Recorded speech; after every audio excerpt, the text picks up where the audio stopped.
people need to move away from that fear that their role will be redundant if they share information, and actually be enthused and kind of happy that they have taken someone new into the industry and created a brilliant all-rounded security manager, and see that as the challenge.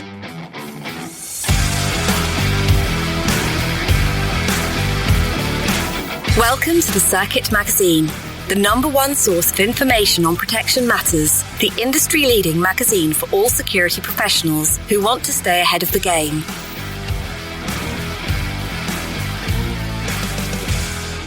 Diversity in security, a hot topic, sometimes a controversial topic. We're going to be talking with Dawn Holmes, a security consultant in the UK who's worked for many, many large corporations that we all know and love. She's working on improving diversity and inclusion in security. And today we're going to explore this topic because there's a lot of talk shops out there, but how can we make real progress whilst making everything make business sense? Because I think the two can be married together. What are your thoughts, Elijah? Well, I've got a few thoughts. So first of all, I do agree with you. I think the topic in itself might be considered controversial, but I'm really looking forward to Dawn's perspective because she's kind of immersed in this world. And if we're on the subject of hiring managers and decision makers, whether they're in the corporate sector or in just the close protection sector, and we have someone who can kind of, so to speak, get into their heads and help us make sense of it, I think there's an amazing value to that. My fear is that even just based off of the title alone, you might have some people that skip this episode. Now, they might not even hear me say this because they just say, oh, what's this diversity thing have to do with me? But the beautiful thing about the Circuit Podcast is that we bring perspectives from all over the world together. And I think this is something that that does have an effect on corporations, does have effect on the hiring process. And whether you are a candidate for a job who's looking and going, well, how can I make myself a more attractive candidate?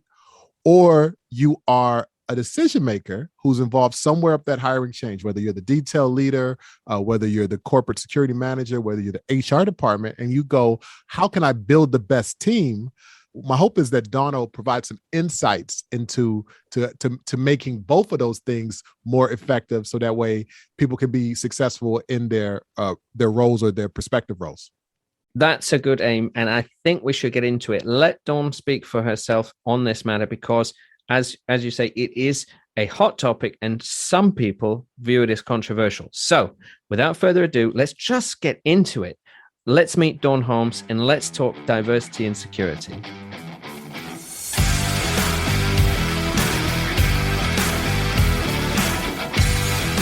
And now, let's meet one of the contributors to the Circuit Magazine.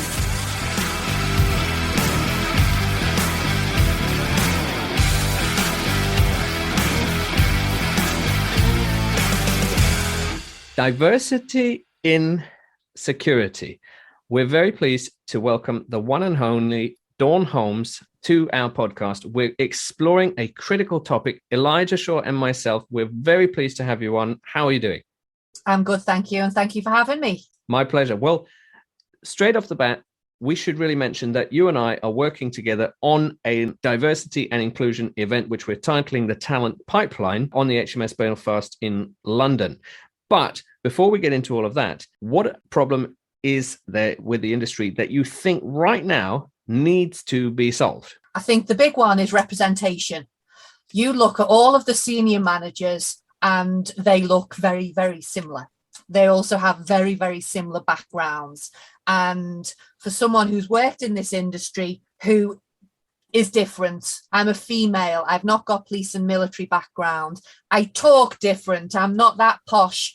It's very difficult for kind of, to see someone who is like you and think, I can do that.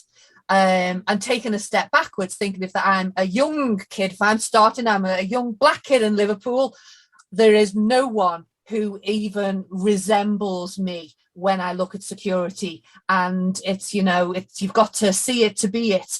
And They will just, that amazing talent who would be absolutely brilliant will look somewhere else because they just can't see how they can get there.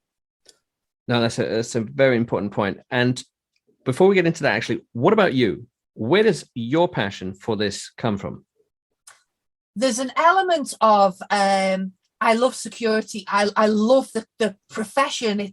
There's so much involved, and almost wanting to share that and get people to understand all of the different facets, how interesting it is. And I don't think people really get that.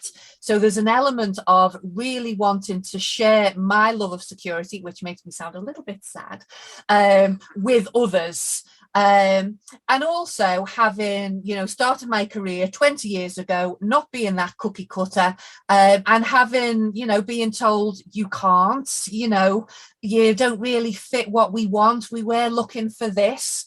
And, I'm awkward and stubborn. So if I'm told no, I try extra hard, but being mindful at the same time that it's a bit of a daily slog sometimes. And, if you just can't be doing with that because you've got a busy family life, that brilliant people will go, you know what, I'm just fed up. They're making it hard for me. I'm going to go somewhere where I am appreciated and where it's easier. And that's something that's dangerous. And that I don't want people to make that decision. I want people to be able to say, actually, you know what, I'm supported. I'm appreciated. I'm not kind of, just dismissed off the bat. And that's what I want going forward. And going forward, for the uninitiated, maybe your reflections in the world of CP/EP as well. What should people who have never considered this topic think about? I think the one thing with diversity is it's very easy to mistake it with a tick box exercise. We need a blackface. We need a woman. We need a this. And then you can sit back, pat yourself on the back that you've ticked some boxes. It is not about that at all. It's about being open to the talent, allowing that future generation of talent to see themselves in some amazing people doing amazing things. And that's why this is so important. So when you get challenges that, it isn't all about having that kind of, that certain individual characteristic and having more of that. It's about people being able to see themselves and see that how they can really, really progress, which will make the industry better, as opposed to thinking this isn't for me. So, I mean, you raised some interesting points right at the beginning of this conversation. And I know I can speak from a U.S. perspective. It's kind of the topic itself is kind of a hot button topic, and in some circles it's very sensitive, and people don't discuss it, or when they discuss it, they're very careful in the terms they use. I mean, I think we should be careful in the terms we use, but we shouldn't shy away from the topic. And so one of the things I'd like to ask you is there a difference between diversity and inclusion as you see it? I personally don't see it that way, but I can see where you're coming from, because the inclusivity is, it doesn't matter what you are, who you are, whatever, you are welcome here and you are welcome to do well in this organization. The diversity side of things is kind of concentrating on the differences and trying to encourage those differences. And I think a more important thing than the physical diversity is the neurodiversity. It's looking at the different skill sets, the different experiences, because you can have a team that thinks the same, has had the same education, background, training, and the kind of the creativity, the innovation will be stunted, not through anyone's fault, but because they all kind of, have those same life experiences. So for me, it's certainly kind of that diversity of thought and the diversity of background that is actually more important than whether, a person is a certain kind of ethnicity or gender or whatever. And I think you illustrated that really well there, because, the pushback when you hear the people that, maybe aren't as pro-initiative is the fact that it is what you call it ticking boxes.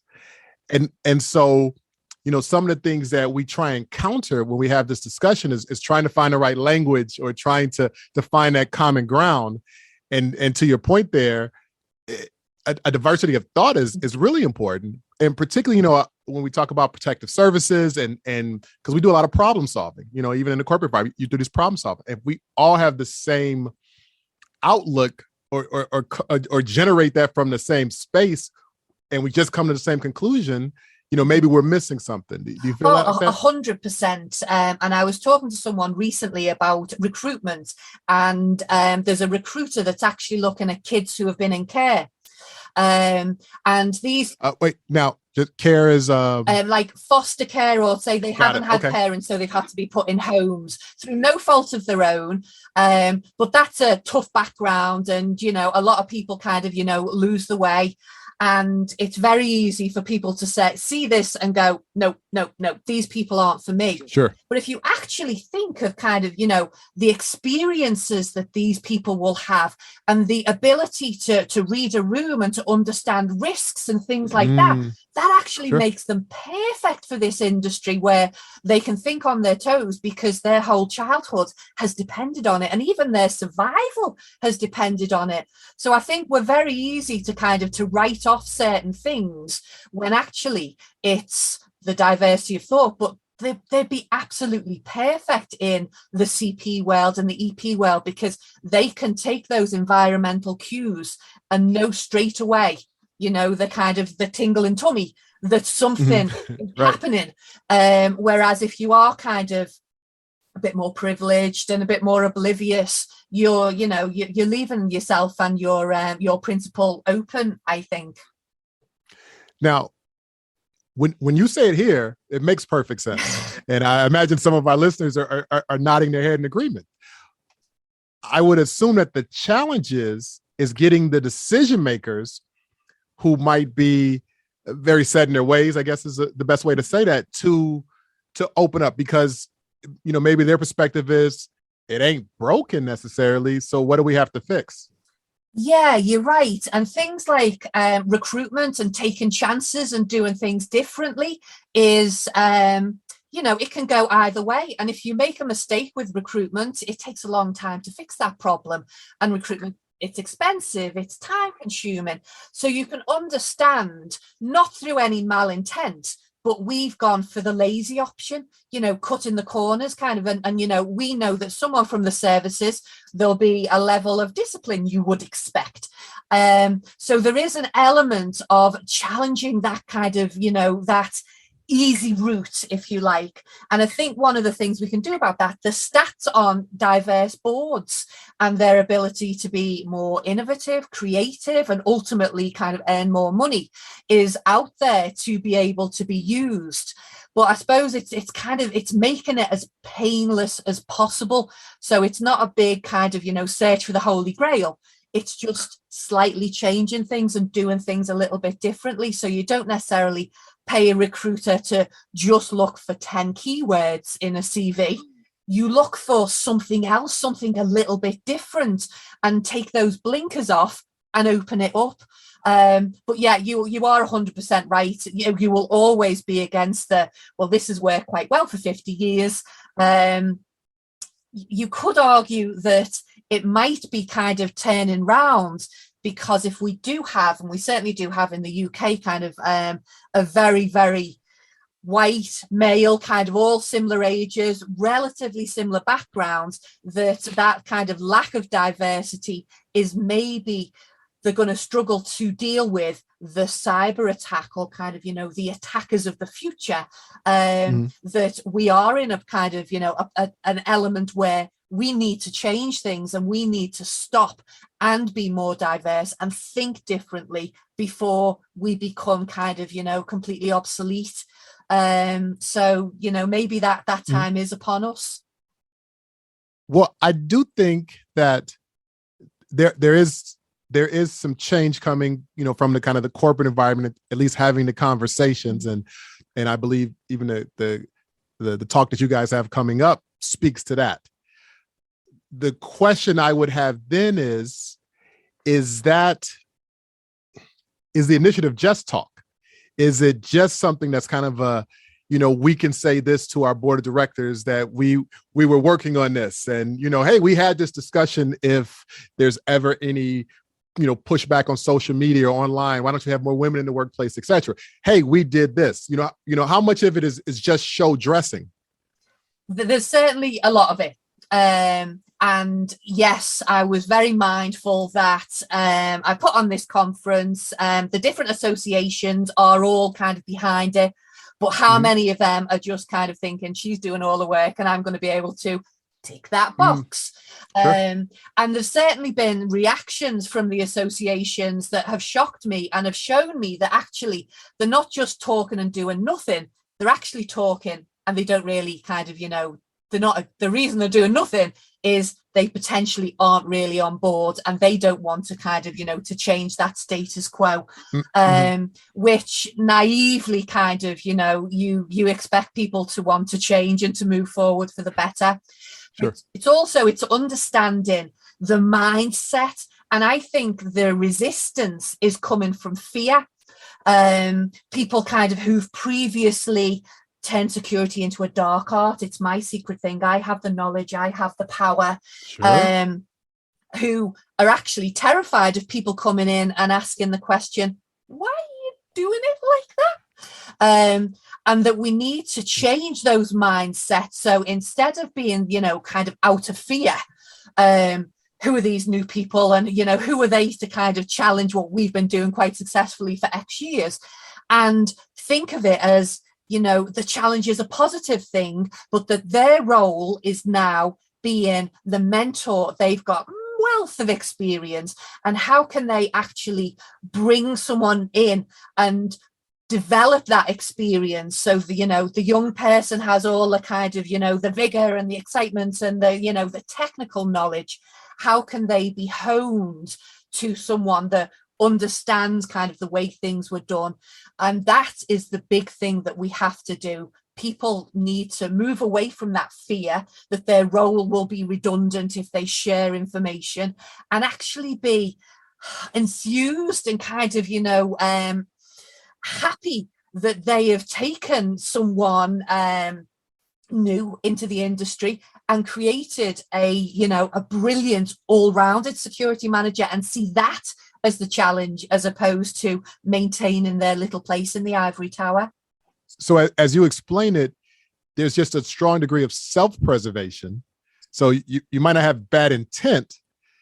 So you've got this self-preservation. I don't want to make myself obsolete. But then when you bring in the argument, which most people can see, that we need new blood, we need new ideas, we need new talent, then the challenge becomes making it so the candidates that you select aren't just a carbon copy of yourself. Yeah. Does that sound right? 100%. Yeah.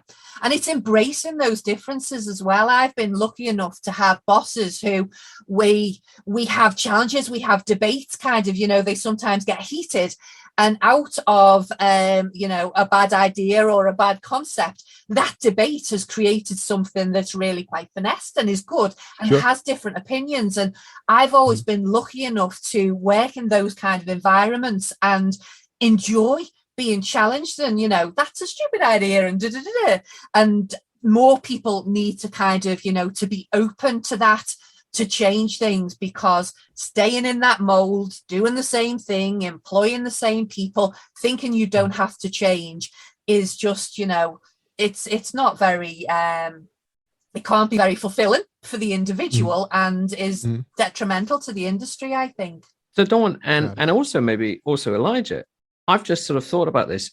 Isn't EP very well placed to take advantage of new talent pools or different talent pools, insofar as there are so many small EP businesses that need to find an edge or they need to be competitive?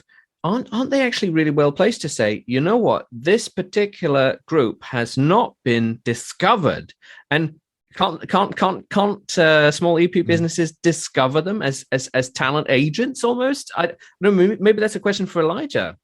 Well, I think, particularly as we advance as an industry, one of our core principles we talk about is blending in, is being able to fulfill the client's need and have a presence that's at times overt, but many times covert.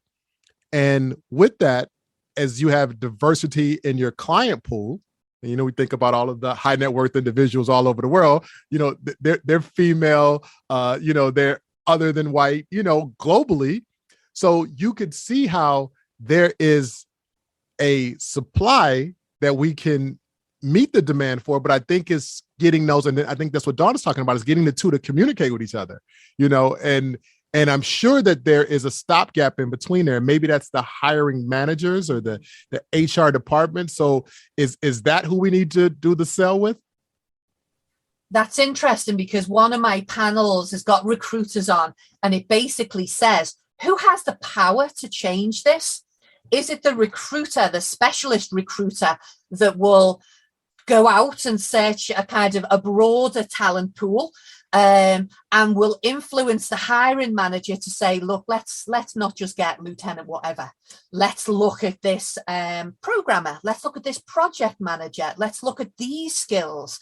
Or is it the hiring manager who needs to, or the HR that need to rip up those job descriptions that might be 20 years old and kind of, you know, just a little bit of changing the words every now and again, and make them actually think that you're not recruiting a X, you're recruiting a member for a team, and therefore don't look at that one role, look at how that one role will affect the team, and step outside. That's a great point. And it's understanding who actually has the power. And at the minute, I don't know. Okay. There's a teaser for Thursday. There we go. It's a great plug for Thursday. Catching that show. So I guess I should use that as the segue then. So how do we better support young professionals going into the industry? Let's say we're not the hiring manager. How do we, is it just conversations like this, or I assume there's a degree of mentorship that kind of comes with that, but how do we affect change, I guess, from all levels? I think the first thing is fixing the perception problem that security has. There were studies done that addressed children, kind of school leavers, and younger kids, basically saying, what do you think about security? And a lot of them thought about the guard in Walmart. And whilst kind of no disrespect to those guys, it didn't set these kids' hearts on fire. Now, you and I know that there's amazing roles and there's amazing things that we do. You know, I've been around the world. You went on the Thames. So, you know, it's the opportunities are amazing, but no one is seeing that. And therefore, no one is really kind of, you know, is investigating and getting to those kind of, you know, the entry level roles, because it's just like, oh, no. So there's a big education piece that we need to address. And I don't think we're very good at selling ourselves. And again, it comes back to it was a dark art, it's secret, you know, security, you're in that room and you never ever went to that room because you don't want to go there. Right. And we need, if I tell you, I have to kill you. Yeah, exactly. Yeah. So we need to open ourselves up, but also educate as to the different roles and the different way that you can go in there. So it might be that you do start off as a guard or an officer and you build up certain kind of qualifications, accreditations, and an understanding of the industry. And then the next move is X, which is a little bit more sexier. So there's a massive piece of work that we need to do on that. The other thing as well is, and I actually have my stats right this time, 80% of the criminology students from a professor that I spoke to who does criminology are women. They graduate, they're probably absolutely brilliant, and they don't think about security. They wouldn't even think about security. They we'll actually find out where they do go to, because the professor is looking into that for me. Again, another teaser for Thursday. But I'm getting good at this marketing stuff. But why, you know, we have people who are engaged, who are kind of, you know, trained and interested and ready for the field. Why are we going and finding them and kind of, you know, kidnapping them and making them work in security? It's the, you know, we're missing a massive part And that needs to be identified, because then we will have interested parties that we can seduce, woo, mentor and build up. But we're not even kind of at the, people knocking on the door stage yet, unfortunately. No, I think you make a great point. And as you're saying it, I concur. So one of the things I do is and I have now for over a decade, I teach an executive protection training course. And overwhelmingly, the students are male. And when we have a female that comes to the class and she talks about her experiences, maybe on social media when she's finished class, you'll have her peer groups going, I never even thought about that. I never knew that was an industry, and so I think about that. And so you have, the women who would still encounter the same ads or the same conversations about the course. They don't think about it. That's not for them, and so it's you take the course, you graduate the course, and I think you probably can speak to this. You become a commodity because the talent pool is so small. So if you have someone who needs a female for whatever reason, you become that much more marketable because there's only a few of you in that. So we'd like to have more women in the industry, but I'd like the women that are in the industry to be able to assume more prominent roles and higher pay, because that pool is much smaller. Yeah. And I've actually benefited from being different. It's quite controversial, but, a corporate might say, I want a woman or I want a this. And I have benefited from being different. And,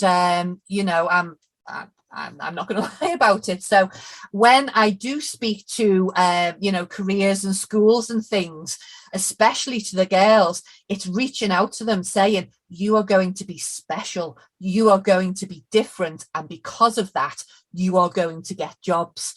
And having the people who have those different skill sets thinking, actually, you know what, I can see how I can apply. Going back to the children in care kind of scenario, instead of thinking no one will want me because I happen to have this background, if they think, I've got a skill set here that's actually quite special and quite relevant, and they are going to need me, will just, inspire them to do more, but also to sell themselves so much more. So you will go into an interview kind of saying, you need me, which is just encouraging and will get more people in, as opposed to I'm not sure. And there's things about kind of the language and the way women especially kind of do things in interviews. Sometimes the language in meetings is, I'm not sure, but, and we just naturally do it because we're kind of, we're negotiators. We haven't got the testosterone. It's like, this is what you'll do. It's slowly, and we kind of nicely ebb in. And it's understanding when that kind of language is a power and is good, or when you have to actually turn that off and do something a little bit counter to the way you normally do and say, I am, you need me. And it's just things like that. And when you actually realize that different people and different groups will portray themselves in a certain way, and that we can have these discussions and have it changed, that will make the big difference as well. So I see it as kind of, you need the buy-in from both parties. Yes. Yeah. You need it from the hiring side, but you also need it from the candidates to be able to put their best foot forward, highlight their differences.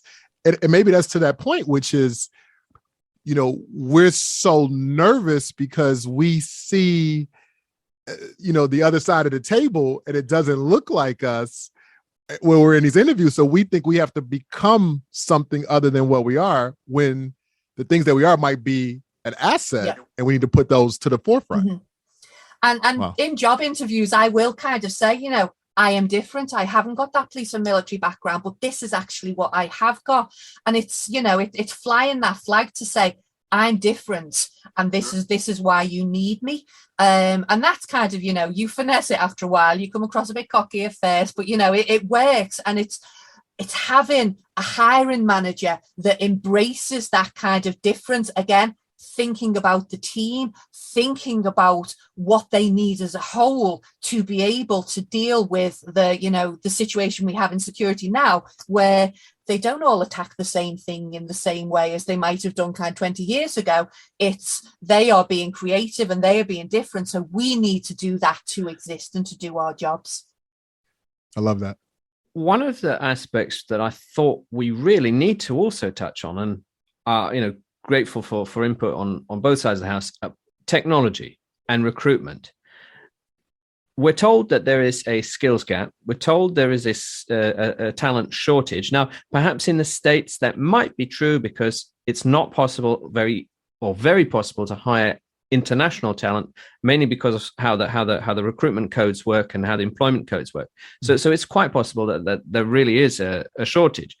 But are we doing ourselves any favors by employing CV sifting software that may have unconscious bias or unintended consequences? Is that a real thing? There's certainly the potential for it to be a real thing, isn't it? Yeah, and it's very frustrating. Recruitment in general, you will look at a job description and it kind of, it describes exactly what you do, and you will apply, and all of a sudden it's like, no, this is cyber only. So the descriptions are a little bit skewed. I read somewhere that kind of, it's like something like a 30-second scan of a CV, and it's looking for buzzwords and accreditations, which you can just stick in there and maybe get through and try and wing it. And that just seems fundamentally wrong. One, for the individuals who get knocked back because they're missing, a 3-letter abbreviation. And two, for the hiring managers who have got lots and lots of talent, the diversity of thought, the differences, and that just isn't even being presented to them. And it's like, here's your pile of cookie cutter kind of, responses, which, how can that work? Sure.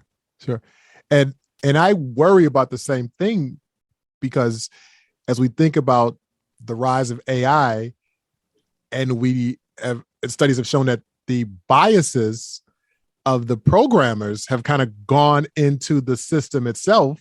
However, the layperson might go, oh, well, the system is infallible. That's what computers are. They're non-judgmental, but it's just the opposite we find. So that is a dilemma. I guess I'll ask you, Dawn, what's the solution to that? Well, it's the programmers kind of, I suppose, the diversity there. There was a thing in the news about the online photographs for passports, and the AI is looking for a certain thing, and it was saying to Asian people, you need to open your eyes, and it was saying to Black people that you need to close your mouth. And some guy just kind of wrote, it is closed, I've just got big lips.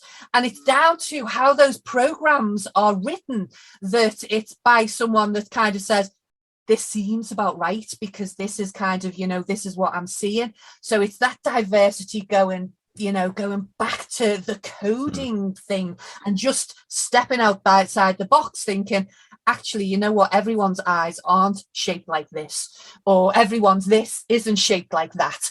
And that's the only way that it can be done. But whether that's possible, because there's so much out there and kind of, unraveling that. It's or maybe we just aren't, but we shouldn't be afraid of sifting CVs ourselves. I mean, it's not that many CVs to sift. Imagine even 500 CVs. Is it truly gonna ruin your day? I don't think so. We've got this reliance on outsiders, on third parties. Many people know my views on recruitment and recruiters. They're slotting themselves in between, you and your career and money and whatever. But tech is maybe one step further. Is it truly a headache, Elijah, to sift 100 CVs? No, in fact, I feel just the opposite, but I do understand why people do it. So, quite a while ago in my career as a hiring manager, I shifted away from CVs and put the emphasis more on the interviews. And so being able to get that from the person. Now, with that said, that went hand in hand with being able to look at their social media because that gave me an idea of the character that they were, or that the character they were trying to shape. So that plus the interview gave me more than I found in the CV ever could, because to Dawn's point, the crafty individuals know how to manipulate the CV. And then we also know that, there are certain, particularly in our profession, there's certain things that we think we need, but we don't necessarily need, and I think it's even more true in the UK. You might have this impressive background in the military as a marksman, but that doesn't really translate into the private security sector, in terms of how well you shoot. Now, of course, that means, you operate well under pressure. You have a degree of proficiency in terms of technical knowledge, et cetera, those types of things. But you can also get those types of things from somewhere else. So I do try and be extremely sensitive to that. So the resumes those get looked at kind of after I've done those other pieces I've talked about. I've got a feel for the person. I've tried to see what their social media profile is. And again, some of those are artificial or conflated, but that tells you something as well. So I try and get a sense of the person, and then I use the CV to kind of match up what they presented with what I have. So maybe this is a good juncture. Dawn, what are we trying to achieve on Thursday at this event? Now, conscious this episode is going to hang around for some time, so we need to reflect on how this topic will evolve, over time as well. But what are the goals of a conference that is taking an equality and diversity and inclusion topic and calling it the talent pipeline?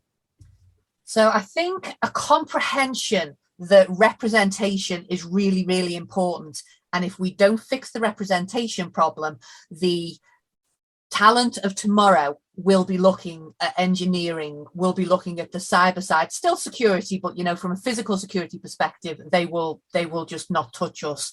So it's that important, and understanding the correlation between the two.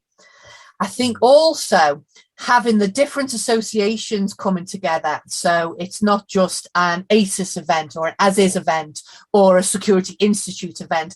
It's the industry getting together, and you're learning about CP. Not many corporates will know how that works. The officer side of things and how you kind of, progress there, I think is a real positive. And it's the first time that this has actually happened. And more events with the associations working together will actually achieve more. And there's a special interest group that's been set up, and they will be tasked and will work on making sure that there are, it's discussed after, because one of the things putting on, at first I thought, if I do a conference, I'll sit back and pat myself on the back and be happy. But actually, that's one day in everyone's lives where they've kind of, they felt good about themselves. That's just not good enough. It's the next steps, it's the actions. So we will be talking about definite tangible actions that will happen in the next 6 months, but keeping on top of that. So it might be, we've got 12 panels discussing various things.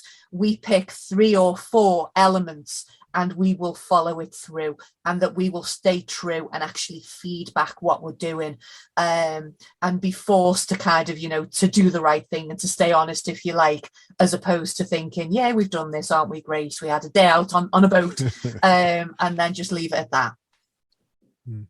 Stay true and follow it through. I think that could be that could be a mantra, isn't it? Yeah.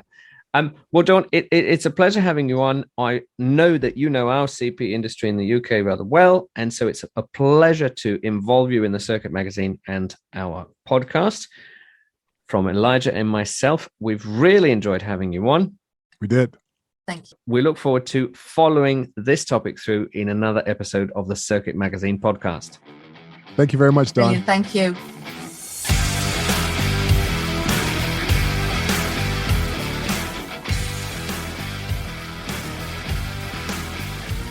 Diversity, what a topic. I don't think it's that controversial. I think maybe there's a lot in the media that makes it sound controversial, but actually expanding your talent pool, expanding the available resources to you. I mean, it's not rocket science, is it, Elijah? No, I think what this conversation did that Dawn did masterfully was take the controversy out of it and just talk plainly. And as protectors, whether that's in the corporate sector, celebrity sector, or wherever, there's something to be said about the intent. And if the intent is to blend in, if the intent is to think outside the box, and these are things that we say all of the time that we're trying to do, then we should be trying to get the widest available talent pool with the most talented people in it. So, as Dawn presented it, it made complete sense. And I hope those that maybe found the topic controversial listen to the entire episode, because, I can't see where an argument can be made against it, even though we did try it a couple times to poke holes in it. Indeed. And it's not to negate the existence of a special interest group for example, Native American protectors. I'm just plucking an example out, but that can still exist. But the available talent pool, if we then opened up to fellow Native American protectors for other work, it suddenly really benefits the industry as a whole. Yeah, that's an example that you made, and it makes sense. I think overall the discussion is important, and if people can have civilized discussions, and whether that happens on the protector or the potential protector side, those that are looking for those opportunities, if they're having discussions on the reality of it, and then it happens on the flip side, which is the hiring managers and these detail leaders, if they can see, okay, here's some new things that we need to be thinking about. And if you can work through those, again, coming from a good place, I think there's common ground for everyone. And this is what we're going to be trying to tease out tomorrow in person in London on the HMS Belfast. It's a World War II ship, so nothing too modern. But that's going to be very interesting. Now, it is quite a quote unquote diverse audience as well. And I do appreciate that this episode is there to stay in our canon of Circuit Magazine podcasts, so it can't be tied to an event in time. I would just encourage anyone to look at least the outputs of that event. But talking of outputs, we've been really hot on producing content recently on the apps in particular. That new aspect in the NABA Protector app, maybe that's worth telling people a little bit about. Sure. So prior to this, NABA sponsored a clubhouse room, and we called it EPHQ, Executive Protection Headquarters. And we did a weekly conversation, and we had a lot of success with that. But what we started doing was trying to make sure that we brought value to the app, and the best ways to do that. And with some of the new upgrades in technology, what we decided to do was move that weekly conversation exclusive to the app. So now we basically do EPHQ inside the app, but with the added component of video. So we basically have a live conversation on a variety of executive protection topics. We still have the same audiences there and audience participation, but now you've got the added component of live video, which just makes things, again, a little bit more three-dimensional and a little bit more exciting. So we do that every week. We invite people to just come in, check out the EPHQ section. Right now you can watch the previous episodes if you haven't already, but every week on the Eastern time zone in the United States, we do that at 8 p.m.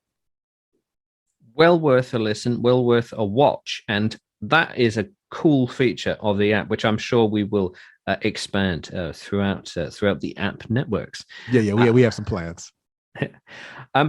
Well, it's been really exciting talking about this topic. One thing I thought I would do is also a shout out, because last week I ran the Corporate Security Modernization Forum Southwest. The Circuit Magazine was a media partner. So it was lovely to see a lot of our fellow protectors, including Yolanda Scott, Kelly Moy, Christian West, Chuck Randolph, Brian Jansen, Chris Story, Chuck Tobin. Guess we didn't see. That would be me, and I was supposed to be there. Yeah, and I didn't want to highlight that, but it was nice that you were going to be there. You see, I was trying to be there. That was the day that I was in transit coming back from an international trip and trying to make all of this work, and it just didn't happen. But it sounded like you had some great turnout, and we got these subject matter experts, and they're talking about things that affect our industry. And so, as always, high marks, brother. I appreciate it.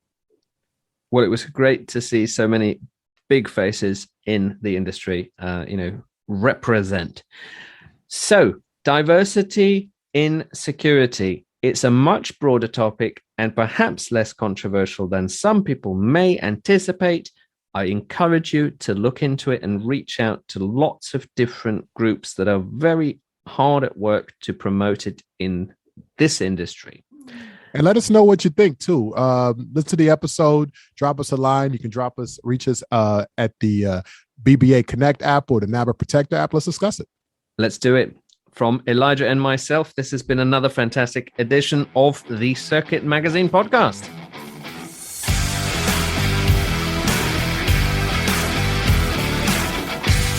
You have been listening to the Circuit Magazine podcast. Be sure to subscribe and be sure to not miss an episode.